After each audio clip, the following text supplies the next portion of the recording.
ठीक है, this is Lakshman Singh and as you know कि आपके बोर्ड एग्जाम्स अभी चल रहे हैं और कुछ स्टेट बोर्ड्स के अभी या तो मतलब मिड में होंगे या फिर ख़त्म होने वाले होंगे या फिर हो सकता है अभी स्टार्ट भी ना हुए हों। तो आपका एज यू नो कि जेई मेंस का सेकेंड अटैम्प्ट जो है वो बहुत ही क्लोज आने वाला है। और डेफिनेटली आप में से कुछ बच्चे होंगे जिनका फर्स्ट अटैम्प्ट जो है वो बहुत अच्छा चला गया होगा। कुछ होंगे जिनका थोड़ा सा ठीक ठाक किया, उतना एक्सपेक्टेशंस के हिसाब से नहीं गया।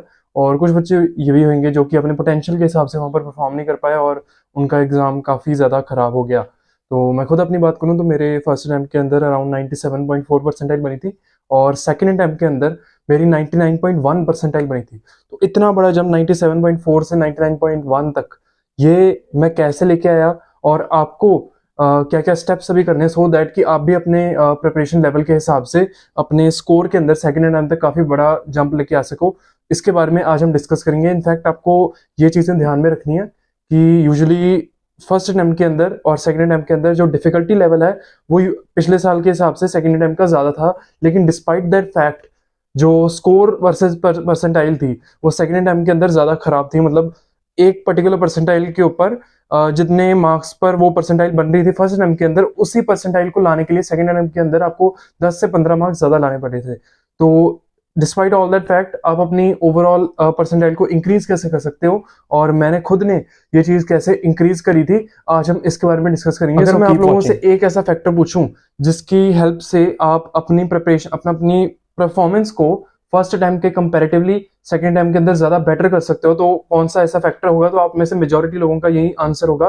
कि वो फैक्टर है प्रिपरेशन लेवल की। अगर हमारी सेकंड अटैम्प्ट के अंदर प्रिपरेशन लेवल जो है वो ज्यादा हाई होगी as compare to the first one, तो डेफिनेटली हम लोग बेटर परफॉर्म करके आएंगे और हमारे मार्क्स भी ज्यादा आएंगे। बट एक्चुअल में अगर आप मतलब अपनी प्रिपरेशन को आगे ले भी जाओगे तब भी उसके कारण ज्यादा मेजोरिटी केसेस में ज्यादा इफेक्ट नहीं पड़ने वाला। हाँ, अगर आपने मतलब किया ही आधा सिलेबस था तो आधे से तो ज्यादा 80% 90% तक तो जाना ही पड़ेगा। बट अगर आपकी प्रिपरेशन ऑलरेडी मतलब 80% 90% 95% तक है और कोई एक आधे टॉपिक को के छूट जाने के बाद आपको ऐसा फील हो रहा है कि शायद हमारी प्रिपरेशन अच्छी नहीं थी, तो ऐसा नहीं है। मेजोरिटी रीजन मतलब मेजर रीजन इस बात के कुछ और हैं। इसके मेजर रीजंस जो हैं वो आगे जाके मैं डेफिनेटली डिस्कस करूंगा, पर आपको ये बात समझनी बहुत ही जरूरी है कि एक बच्चा जिसकी अराउंड 2000 3000 रैंक आ रही है, एक बच्चा जिसकी 6000 7000 या 8000 रैंक आ रही है और इनफैक्ट एक बच्चा जिसकी 10,000 11,000 तक रैंक आ रही है, इन सब की प्रिपरेशन लेवल में ज्यादा फर्क नहीं था। तो ओनली डिफरेंस इज कि जो 2000 3000 रैंक वाला था उसने बाकी बच्चों से ज्यादा बेटर परफॉर्म किया पेपर वाले टाइम पे, इसलिए वो ज्यादा अच्छी रैंक ले गया। और डेफिनेटली आपको पता ही 2000 3000 रैंक वाले के स्टूडेंट के पास ऑलमोस्ट लाइक एक दो एनआईटीज को छोड़ के बाकी सब एनआईटीज की हर एक ब्रांच की टिकट होती है। तो ये चीज आपको कैसे अचीव करनी है और कौन से ऐसे फैक्टर्स हैं, इनके बारे में बात करते हैं। सबसे पहली मिस्टेक जो आप में से ऑलमोस्ट सब ने करी होगी, चाहे उनका पेपर कैसा भी गया हो, और वो है सिली मिस्टेक्स। आपने पेपर के टाइम पे बहुत ही ज्यादा सिली मिस्टेक्स कर दी होंगी, या तो आपने मतलब आंसर गलत टिक कर दिए मतलब फाइनल आंसर निकालते टाइम कैलकुलेशन, और उनके क्वेश्चंस भी इनफैक्ट ऐसे ही टाइप के होते हैं, ऑप्शंस ऐसी टाइप के होती हैं कि अगर आपने कोई सिली मिस्टेक करी तो जो सिली मिस्टेक करने के बाद जो आपका गलत आंसर आया है वो आपको उसके ऑप्शंस के अंदर मिलेगा क्वेश्चन की। तो इसलिए इस चीज से बचने के लिए आपको ये मेक श्योर करवाना है कि आप जो मतलब हाईली कैलकुलेटिव क्वेश्चंस हैं उनको बाद में करिए। इनफैक्ट मैं खुद अपनी बात करूं तो जब मैं फर्स्ट टाइम का अपना पेपर देने गया था, हमारा पेपर 25 जून शिफ्ट 1 का था, तो उस टाइम पे इट वाज बिलीव्ड कि 2022 के अंदर जून अटेम्प्ट के अंदर ये जो शिफ्ट 1 का पेपर है, 25 जून शिफ्ट 1 का पेपर है, इसका स्पेशली मैथमेटिक्स वाला पार्ट जो है दैट इज द टफेस्ट। तो उसके अंदर हुआ क्या था कि कोई एक पर्टिकुलर कॉम्प्लेक्स नंबर्स का क्वेश्चन था एंड उसके अंदर लाइक मैंने कंसेप्ट वगैरह लगाया, बट कंसेप्ट वगैरह अप्लाई करते टाइम उसकी कैलकुलेशंस बहुत ही ज्यादा टफ थी। तो उसके अंदर मैंने कोई एक पर्टिकुलर सिली मिस्टेक कर दी थी और उस सिली मिस्टेक के कारण जो मेरा आंसर आया था वो ऑप्शन से मैच नहीं कर रहा था। अब एक चीज तो मेरे माइंड के अंदर ये चल रही थी, हो सकता है ऑप्शन ही गलत हो सकता है ये क्वेश्चन ग्रेस में चला जाए, बट कहीं ना कहीं आई वॉज लाइक कि नहीं, मेरे से ही कहीं बीच में गलती हुई है। और उस क्वेश्चन के ऊपर मैंने टाइम इतना ज्यादा इन्वेस्ट कर दिया था कि अगर मैं उसको दोबारा से रिवाइज करके बीच में से कोई सिली मिस्टेक निकालने जाता तो बहुत ही ज्यादा टाइम लग जाता। और मेरे को मतलब उसको क्वेश्चन को छोड़ते हुए भी बहुत ही ज्यादा दुख हो रहा था, बिकॉज मैंने इतना ज्यादा उसके ऊपर टाइम इन्वेस्ट कर दिया था। तो आपको ये मिस्टेक नहीं करनी है। आगे हो सकता है कि कोई इजी क्वेश्चन आपका वेट कर रहा है, तो आपको उस क्वेश्चन को टाइम देना है जिस जो क्वेश्चन इजी है। इनफैक्ट ऐसे क्वेश्चंस को जो हाईली कैलकुलेटिव हैं ये डाले ही फंसाने के लिए होते हैं। तो इन क्वेश्चंस को आपको कोशिश करना है कि बाद में ट्राई करना है, और इनफैक्ट ऐसा नहीं है कि इस क्वेश्चन को छोड़ देना है। घर पे अपनी अच्छे से प्रैक्टिस करते रहो हाईली मतलब हाई कैलकुलेशंस की, और इनफैक्ट टाइमर लगा के अगर कर सकते हो तो टाइमर लगा के कैलकुलेशंस की प्रैक्टिस करो। ऐसे करके आप जल्दी कैलकुलेशंस को अपनी को इम्प्रूव कर पाओगे। और साथ ही साथ जो ऐसे के क्वेश्चंस हैं जो हाईली कैलकुलेटिव हैं, इनको आपको कोशिश करना है कि बाद में सॉल्व किया जाए।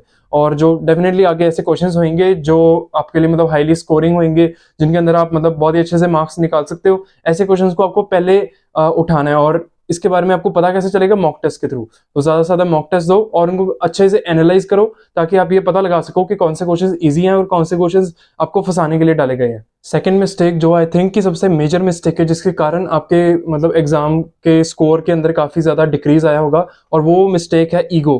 कि हमें मान लो कोई पर्टिकुलर चैप्टर अच्छे से आता था, बट पेपर के अंदर हमसे उसका क्वेश्चन नहीं सॉल्व हुआ, तो हम लोग उसके साथ इमोशनल हो गए, हम लोग उसके साथ बस कुश्ती करते रह गए और हम आगे बढ़ ही नहीं पाए। और आगे जो इजी क्वेश्चंस हमारा वेट कर रहे थे, हम उनको प्रॉपरली टाइम नहीं दे पाए। तो आपको ऐसा नहीं करना है। इनफैक्ट मेरे साथ भी ये प्रॉब्लम हुई थी जून अटेम्प्ट के अंदर, कि मैंने काफी सारे ऐसे क्वेश्चंस को ओवरवेलमिंगली ज्यादा टाइम दे दिया था, जो पेपर के सबसे टफेस्ट क्वेश्चंस थे, बट उन चैप्टर में से थे जो मेरे स्ट्रांग थे। तो आपको ऐसा नहीं करना है। सेकंड अटेम्प्ट के अंदर भी मैंने ये इंप्रूवमेंट लेकर आया था कि सेकंड अटेम्प्ट के अंदर जो क्वेश्चन मुझे लगा कि जेन्युइनली टफ है, मैंने उसको for the time being drop कर दिया। और आगे इनफैक्ट ऐसे भी मेरे साथ हुआ था कि जो चैप्टर्स मेरे को नहीं आते थे, इतनी अच्छी तरीके से नहीं आते थे, उनमें से बहुत ही ज्यादा इजी क्वेश्चन हो गए और मैंने उनको अच्छे से किया और मेरे को 4 मार्क्स उनमें से मिल गए, मेरे से वो अच्छे से हो गए।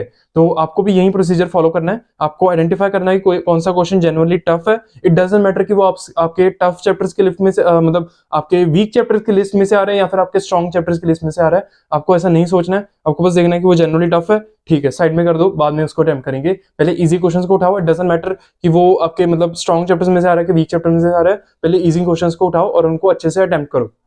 जो थर्ड मिस्टेक है वो थोड़ी सी केमिस्ट्री स्पेसिफिक है। मतलब ये मिस्टेक जो है ये स्पेसिफिकली आपने केमिस्ट्री सब्जेक्ट के अंदर करी होगी, और वो ये है कि जब आपने अपने प्रिपरेशन के टाइम पे एनसीईआरटी को रीड किया, तो आपने, क्योंकि स्पेशली जैसे चैप्टर्स हो गए जैसे कि पॉलीमर्स हो गया, आपका मेटलर्जी हो गया, या फिर एनवायरमेंटल केमिस्ट्री हो गया, केमिस्ट्री इन एवरीडे लाइफ, या बायोमोलिक्यूल्स हो गया, तो ऐसे चैप्टर्स जो हैं ये बहुत ही ज्यादा फैक्चुअल बेस्ड है। मतलब आपको जो चीजें उनके अंदर लिखी है उनको एज इट इज एक्सेप्ट करना पड़ेगा। और प्रॉब्लम इन चैप्टर्स के साथ ये आती है कि बहुत सारी फैक्ट्स यहाँ पर आपको एज इट इज एक्सेप्ट करने पड़ेंगे। तो हम कई बार ऐसे फैक्ट्स के ऊपर ओवरवेलमिंगली ज्यादा एनर्जी जो है वो स्पेंड कर देते हैं, जो कि इतने ज्यादा इंपॉर्टेंट नहीं है। तो अब बात यह है कि हमें आइडेंटिफाई कैसे करना है कि कौन से पॉइंट्स जो है वो मतलब पेपर के हिसाब से बहुत ही ज्यादा इंपॉर्टेंट है, और कौन से पॉइंट्स जो है वो पेपर के हिसाब से इतनी ज्यादा इंपॉर्टेंट नहीं है, और कौन से ऐसे पॉइंट्स हैं जिनको हम थोड़ा थोड़ा इग्नोर कर सकते हैं, बट कौन से ऐसे पॉइंट्स हैं जिनको हम लोग यूजुअली फर्स्ट अटेम्प्ट के अंदर इग्नोर करके आए थे, पर सेकंड अटेम्प्ट के अंदर हमें इनको अच्छे से पढ़ के जाना है। तो इस चीज का पता आपको एक टीचर ही लगवा सकता है। तो अगर आपके पास मतलब एक पर्सनल ट्यूटर है, या फिर आप किसी कोचिंग इंस्टीट्यूट वगैरह में जाते हो, तो definitely you can take help of that teacher. Otherwise अगर आप मेरी ही तरह ऑनलाइन स्टडी करने वाले स्टूडेंट हो, जो घर पे बैठ के अपनी सेल्फ स्टडी के थ्रू प्रिपरेशन कर रहा है, तो definitely you can take help of YouTube teachers, जैसे कि वेदांतों के ऊपर मतलब काफी ज्यादा ऐसे सेशंस जो हैं वो केमिस्ट्री के रखे हुए हैं, जिनके अंदर NCERT line by line discussion, और साथ ही साथ जो ये चैप्टर्स हैं बायोमोलिक्यूल्स, पॉलीमर्स, और केमिस्ट्री इन एवरीडे लाइफ, और एनवायरमेंटल केमिस्ट्री, ऐसे चैप्टर्स की अच्छे से एनसीईआरटी रीडिंग और ऐसे ऐसे पॉइंट्स के ऊपर बार बार आपका फोकस करवाना, वो ऐसे सेशन वेदांतों के ऊपर काफी ऐसे सेशंस के अंदर किया हुआ है। तो you can definitely check out that. ये डेफिनेटली मतलब कोई प्रमोशन वगैरह नहीं है, जस्ट फॉर हेल्प, क्योंकि मैंने खुद ने यहाँ से हेल्प ली थी और मेरे को काफी ज्यादा शिफ्ट मिला था। तो if you are interested you can definitely check out that. और द नेक्स्ट मिस्टेक जिसके कारण मतलब ये थोड़ी सी नॉन एकेडमिक मिस्टेक है, और ये है कि मान लो हम लोग पेपर अटेम्प्ट करने गए, हमने माइंड के अंदर पहले से एक तो टारगेट बना लिया होता है कि हम लोग बहुत ही हाई स्कोर करके आएंगे, 250, 260, 270। एक्चुअली ये टारगेट जब आपकी प्रिपरेशन का स्टार्टिंग टाइम हो तब के लिए अच्छा होता है, बट जब आप अपने एग्जाम के पास आ जाते हो तो फिर आपको थोड़ा सा रियलिस्टिक टारगेट रखना होता है। और मेजॉरिटी स्टूडेंट्स ऐसा काम नहीं करके आए होते। डेफिनेटली आप में से भी काफी सारे स्टूडेंट्स ऐसे होंगे जिन्होंने बहुत ही ज्यादा ओवरवेलमिंगली हाई टारगेट रख दिया और उनसे वो अचीव नहीं हो पाया स्टार्टिंग में। जैसे कि कई तो बिल्कुल इम्प्रैक्टिकल होते हैं, वो रखते हैं 300 में से 300 मार्क आएंगे, और मॉक टेस्ट में कभी 180 नहीं टपे। तो ऐसे टारगेट्स आपको नहीं रखने हैं। और ऐसे मतलब होता है कई बार पेपर के अंदर कि आपने क्वेश्चन 1 अटेम्प्ट करना स्टार्ट किया, आपसे वो नहीं हुआ, काफी टाइम वेस्ट हो गया, आपसे क्वेश्चन 1 नहीं हुआ, अब सेकंड के ऊपर मूव करे, सेकंड भी नहीं हुआ, थर्ड के ऊपर मूव करे, थर्ड भी नहीं हुआ, ऐसे करते काफी क्वेश्चंस आपसे नहीं हो गए। मेरे साथ भी ये जूनियर अटेम्प्ट के अंदर ये मतलब मिस हैपनिंग हुई थी। मैथमेटिक्स का जब मैंने सेक्शन ओपन किया था तो मैंने फर्स्ट क्वेश्चन अटेम्प्ट किया, मेरे से नहीं हुआ, सेकंड अटेम्प्ट किया नहीं हुआ, थर्ड भी नहीं हुआ, फोर्थ भी नहीं हुआ। बट आगे जहां तक मतलब मेरा कॉन्फिडेंस लेवल काफी ज्यादा लो जा चुका था, बट आगे जितने भी क्वेश्चन थे दे वर रिलेटिवली इजियर और वो अटेम्प्ट हो सकते थे। बट क्योंकि मैंने मतलब मेरा कॉन्फिडेंस लेवल इतना ज्यादा लो चला गया था कि आगे क्वेश्चंस के ऊपर मैं प्रॉपरली फोकस नहीं कर पाया, उनको ध्यान से देख नहीं पाया, तो इसलिए मेरे काफी ज्यादा मतलब अपने पोटेंशियल के हिसाब से काफी ज्यादा लो स्कोर आया था। तो आपको ये मिस्टेक नहीं करनी है। सेकंड अटेम्प्ट के अंदर मैंने यही चीज को और भी ज्यादा इंप्रूव किया था। मैंने वही चीज देखी कि हाँ ये क्वेश्चन चलो नहीं अटेम्प्ट हो रहा है, कोई बात नहीं, आगे एक इजी क्वेश्चन आएगा। हमेशा अपने माइंड के अंदर ये बिलीव रखो कि अभी ये क्वेश्चन मेरे से नहीं हो रहा है, पर आगे एक और क्वेश्चन ऐसा बैठा होगा जो कि डेफिनेटली मेरे से होएगा, तो मुझे उस क्वेश्चन के ऊपर अपनी ज्यादा एनर्जी लगानी है as compare to this one. Moreover आपको मेंटली थोड़ा सा रिलैक्स्ड रहना है। जैसे कि मेरा जब फर्स्ट टाइम जब खराब हो गया था तो मैंने मतलब पहली बार तो स्टार्टिंग में तो बहुत ज्यादा टेंशन हुई थी, मैं मतलब अपना बहुत ज्यादा लो कॉन्फिडेंस में आ गया था, मैं ज्यादा कॉन्फिडेंट नहीं था अपने बारे में ही। तो बाद में धीरे धीरे मेरे को रियलाइज हुआ कि जितनी मेरी परसेंटाइल है इसके ऊपर मुझे थोड़े ठीक ठाक के कॉलेजेस मिल रहे हैं। इनफैक्ट थापर जैसे कॉलेजेस मिल रहे थे, उनके अंदर लाइक काफी अच्छी ब्रांच वगैरह मिल रही थी, ऑलमोस्ट टॉप ब्रांच ही मेरे को मिल रही थी। तो आई वाज लाइक कि चलो ठीक है, ऐसे कॉलेज के अंदर थोड़ी बहुत मेरे बोर्ड्स के अंदर भी अच्छे मार्क्स थे, तो उसके थ्रू मेरे को स्कॉलरशिप वगैरह भी मिल जानी थी थोड़ी बहुत। तो इसलिए मेरे को ऐसा लगना शुरू हो गया था कि ठीक है मेरे पास एक ठीक ठाक सा कॉलेज है, अब मैं क्या करूंगा, बस अपना जेन्युइनली फुल एफर्ट मार दूंगा और पेपर के अंदर जैसा भी स्कोर आए तो मैं मतलब ऐसे कॉलेज के अंदर तो नहीं जाने वाला जहां से मतलब मेरे को ये होगा कि ये तो मैं डिजर्व नहीं करता था। तो मैं काफी ज्यादा मतलब मेंटली रिलैक्स्ड हो गया था। और सेकंड टाइम के अंदर मैं जब पेपर देने गया और जब मैं पेपर दे के आ गया तो मैं जस्ट चिल मोड में बिल्कुल पेपर दे के आया था, बहुत ही रिलैक्स्ड होकर पेपर दे के आया था और मेरे एकदम से 99% से अबव जो है वो आ गया। तो आपको भी यही चीज माइंड के अंदर रखनी है, बिल्कुल रिलैक्स्ड रहना है। ये नहीं सोचना कि मेरे को अगर मतलब काम मेरे मार्क्स जो है वो इंप्रूव ना किए तो मेरे साथ क्या होएगा, आपको ऐसा नहीं सोचना है, रिलैक्स रहना बिल्कुल। और लास्ट मिस्टेक जो आप सबके माइंड्स के अंदर चल रही होगी कि हम लोग मतलब ये सब चीजें तो होगी ठीक है, चलो ईगो और एंड ऑल दैट ये सब तो ठीक है, बट हम लोग अपनी प्रिपरेशन लेवल को जनवरी अटेम्प्ट के कंपैरेटिवली अप्रैल अटेम्प्ट से पहले पहले अप कैसे लेकर जाएं, ये मिस्टेक डेफिनेटली आपके माइंड के अंदर चल रही होगी। तो इसको इंप्रूव करने का बेस्ट मेथड ये है कि आप जनवरी अटेम्प्ट के जो जितने भी क्वेश्चन पेपर्स हैं उनको एज मॉक टेस्ट दो। और डेफिनेटली वेदांतु के ऊपर ही आई हैव सीन कि ऐसे मतलब आपके मॉक टेस्ट वगैरह ऐसे आ जाते हैं सीबीटी मोड के अंदर, आप उनको दे सकते हो। या फिर इसके अलावा अगर आप क्वेश्चन पेपर डाउनलोड करके उनको 1 बाय 1 सॉल्व करना चाहते हो वो भी आप कर सकते हो, but as a mock test उनको सीबीटी मोड के अंदर देना वो ज्यादा बेटर होएगा। तो आप डेफिनेटली वहां से मतलब उठा सकते हो अपने ये सीबीटी मोड के पेपर्स, और ऐसे करके आपको एग्जैक्टली ज्यादा आइडिया लग पाएगा और आप मतलब ज्यादा आइडिया ले पाओगे कि आपके कितने मार्क्स आ रहे हैं और उस पर्टिकुलर अटेम्प्ट के ऊपर 99 परसेंटाइल या फिर जितना भी आपका टारगेट है वो कितने मार्क्स के ऊपर बन रहा था और आपको और कितना आगे जाने की जरूरत है। और डेफिनेटली आप उस टाइम पे रियलाइज भी करोगे कि आपके जो मेजोरिटी मार्क्स कट डाउन हुए थे, आपके अंदर डेफिनेटली पोटेंशियल था अपने स्कोर से हाई लेके आने का, बट आपके मेजोरिटी मार्क्स जो कट डाउन हुए वो इसी कारण हुए थे कि आपने बहुत ही ज्यादा नॉन एकेडमिक मिस्टेक्स कर दी। और इसके अलावा साथ ही साथ अगर आपका टारगेट है कि मैं जो अपनी प्रिपरेशन लेवल है, अगर तो आपकी प्रिपरेशन लेवल ऑलरेडी 80 to 90% है और आपको लग रहा है कि कोई एक आधा टॉपिक छूट गया, तो उसको आप जहां से भी करना चाहो आप कर सकते हो। अपने कोचिंग के नोट्स देख लो या फिर कोचिंग की लेक्चर्स देख सकते हो, वो डेफिनेटली मतलब एक आधे दिन के अंदर हो जाएगा, उसकी कोई ज्यादा टेंशन नहीं है। बट अगर आपकी प्रिपरेशन लेवल ऑलरेडी मतलब 30-40% 50% तक है और आपका टारगेट है कि मैं इसको 80% 90% तक लेके जाऊं, तो उस केस में डेफिनेटली ये तो चीज हेल्पफुल नहीं होगी कि आप हर एक चैप्टर की वो 10-12 लेक्चर जो आपके पढ़े हुए हैं उनको उठा के देखो, वो चीज डेफिनेटली हेल्पफुल नहीं होगी।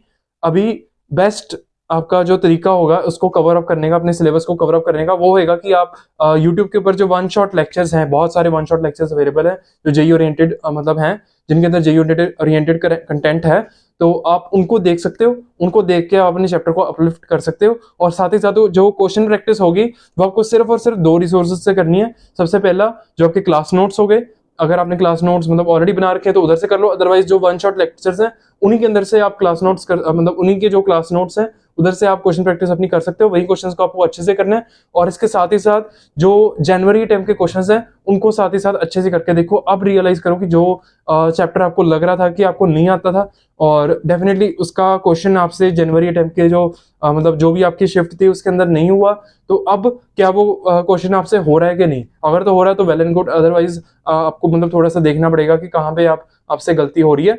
तो ऐसे करके आप अपनी प्रिपरेशन लेवल को और भी ज्यादा आगे लेके जा सकते हो। तो ये थी आज की मिस्टेक्स। अगर इनके अलावा आपको कुछ भी लगता है कि कोई एक पर्टिकुलर ऐसी मिस्टेक है जिसको मैंने अभी मेंशन नहीं किया, तो आप डेफिनेटली उनको कमेंट सेक्शन के अंदर लिख सकते हो। I definitely make a video on that. और इसके अलावा अगर आपकी कोई भी और सजेशंस हैं तो definitely mention in the comment section. I definitely read them and make a video on them.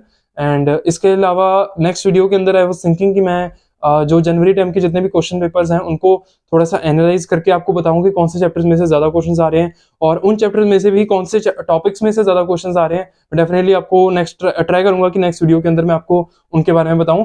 और आपको एक चीज जरूर ध्यान रखनी है कि जनवरी टर्म के जो क्वेश्चन पेपर्स हैं उनको अच्छे से सॉल्व करके जाओ, क्योंकि सेम टू सेम क्वेश्चन जो हैं वो सेकेंड टर्म के अंदर भी रिपीट होंगे।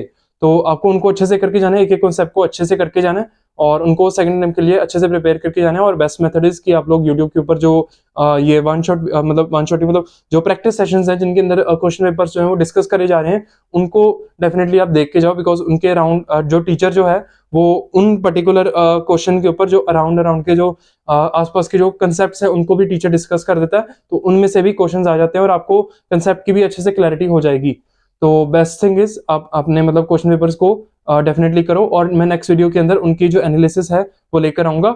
और till then keep putting all your effort. And आपको ये बात माइंड के अंदर रखनी है कि सिर्फ आपका ये एग्जाम और इसके अंदर जो स्कोर है ये आपकी लाइफ को डिसाइड नहीं करेगा। आपको बस अपना हार्डवर्क पुट इन करते रहना। आपका हार्डवर्क ही है जो आपकी लाइफ को डिसाइड करेगा। आपका हार्डवर्क और आपकी जो मतलब आपका जो एप्टीट्यूड है वही आपकी लाइफ को डिसाइड करेगा।